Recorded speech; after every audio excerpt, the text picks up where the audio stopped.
Hi everyone, today is June 13th, 2026, and this will be my garden update. Enjoy! We have our basil in the front, potted, and what I did here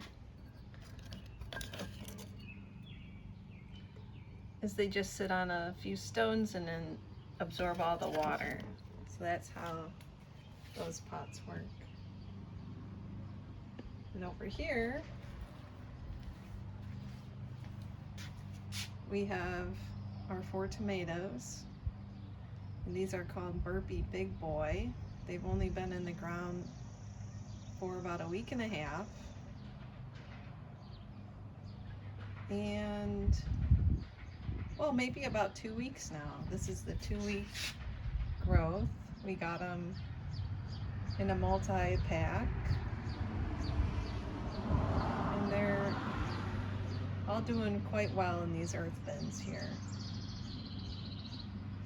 I'd say you have to fill these earth bins up once every 2 days when they're this size. When they get above the stakes, then they need daily watering. They do quite well in the earth bins. So here's our Weigelias this year. After the brutal winter, these really snapped back. We have more blooms on them, and it could have been the way that we cut them back last fall. I invested in a electric hedge clippers, so maybe with all those cuts created all these blooms. But early May there was even more blooms than what you're seeing now, and they were quite fragrant. So these are the Weigelias. Go down here, see how the tiger lilies are doing. First bloom of the season.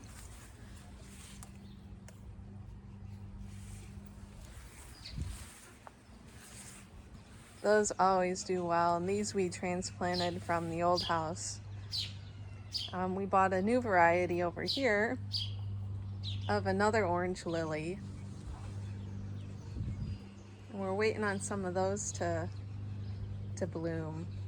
These ones on the end might also be tiger lily. I might have transplanted it, but we didn't do the rain barrel this year. We're getting ready for the landscaper to bury the downspouts. So once the downspouts buried, I can go ahead and put my water barrel back up. But maybe I'll hold off until next season for that, just because most of the rain was in April and May.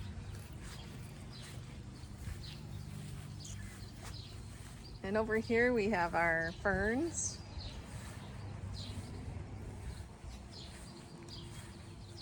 And we have our butterfly bushes. I like to leave the branches a little higher because they do support the new growth. Otherwise, you're going to have a lot of butterfly bush branches leaning over when they get wet. So having like a support structure at the foundation of them helps quite a lot. Some people cut them all the way down to the ground, and you could. We have our astilbes, which I just threw all in the same pile here. Now this area has shade, you can see, for most of the day. So it's hard to grow plants in this area. I did invest in these giant hostas, if you remember, from QVC. They gave me 3 and I split them up, and now we have 7 that came back this year. So a few of them didn't make it, but I don't know what to do in this area, whether we should leave it all a whole bunch of hostas. Should I just put more astilbes, or should I transplant some of these ferns and grow all the ferns over here? when I water, Charlie likes to lick the water out of the leaves of these hostas. I didn't get to watering today. Our firecrackers came back. Those are very invasive and we ripped those out. But I like the burgundy color and I like that they grow in the smallest areas, right? That don't get a lot of sun, so. Those came back. You can see the other variety of hosta. That's doing well. And it's still overcrowded by all these black-eyed Susans, which came back. This downspout will be buried this summer. And we have our two hydrangeas. I cut those all the way to the bottom this year. And they're finally growing enough foliage to start making flowers. You can see, I don't know how great the blooms will be. We'll see. That looks really small. Here's some more. Our catmint, the bees are loving that. I cut that way back. And I'm gonna have to cut that again. And then we have our irises and Stellodoros, daylilies. Only one iris bloomed this year, so I don't know why. But there it is. I didn't move these or touch them in any way. So should have had more than just one iris. Moving to this side, I had to get rid of 4 feet worth of a blackberry bush because we're making room for a new generator. So that's where that's gonna be. We have one blackberry bush left, and you can see the difference because it's darker in color. This is the blackberry bush, and this is a redberry bush. The redberry bushes, you know, they were planted over in this area here, and they just kind of have tubed underneath the ground and found their way over to the blackberries. So we're going to have a lot of red berries, and the same with these yellow berries. There was an area right here, if you can see, there's a window into the basement. I left this area completely free of any berries, and I planted only 2 raspberries in this section. I planted 2 yellows, and we're gonna have a whole boatload because the yellows from the doorway all the way up into here, you can see that. That's nearly, 10 feet now of yellow berries. We got a good 4 to 6 feet of red and only a little, like 2 feet worth of blackberries.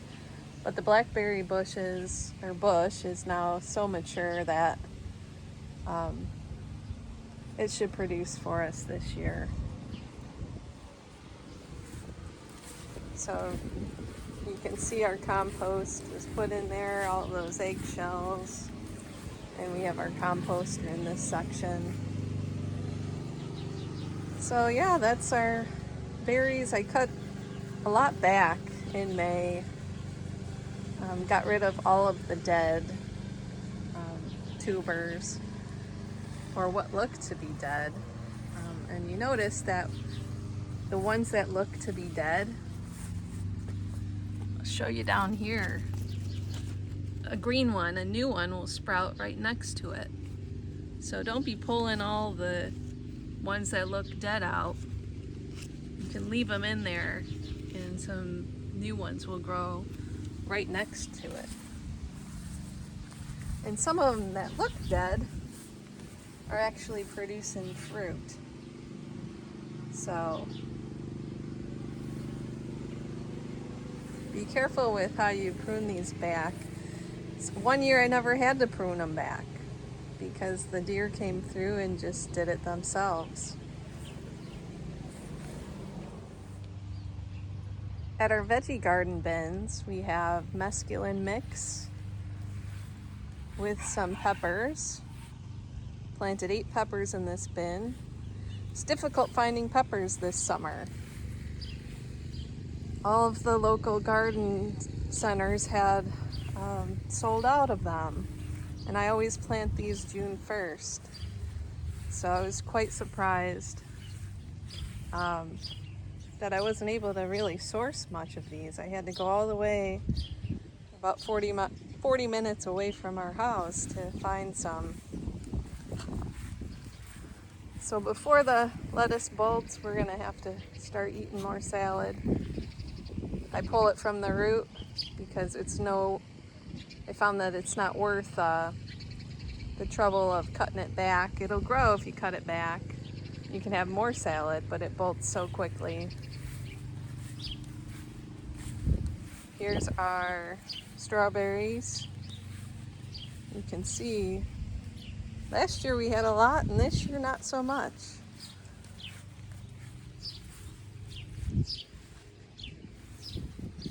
And these are a whole bin full of peppers, at least 12 peppers. I think 13. I threw an extra variety one in here from the other bin. But we have 3 basil plants as well on this side in this row. These will all be green peppers in this bin. And then we have our herb bin. I have my scallions, green onions here. I have oregano, thyme. I found some lemon verbena. We have some garlic chives.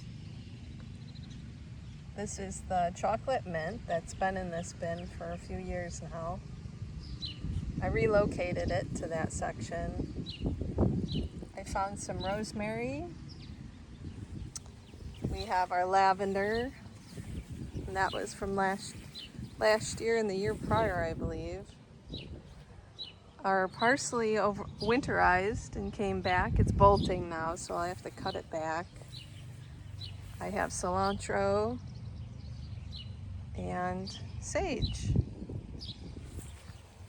So it's a nice herb bin. I come out here before dinner to grab some of the herbs to go with my meals. And it's nice to have some fresh food. Well, thank you for watching and hope you have a good rest of June. We'll see you next month.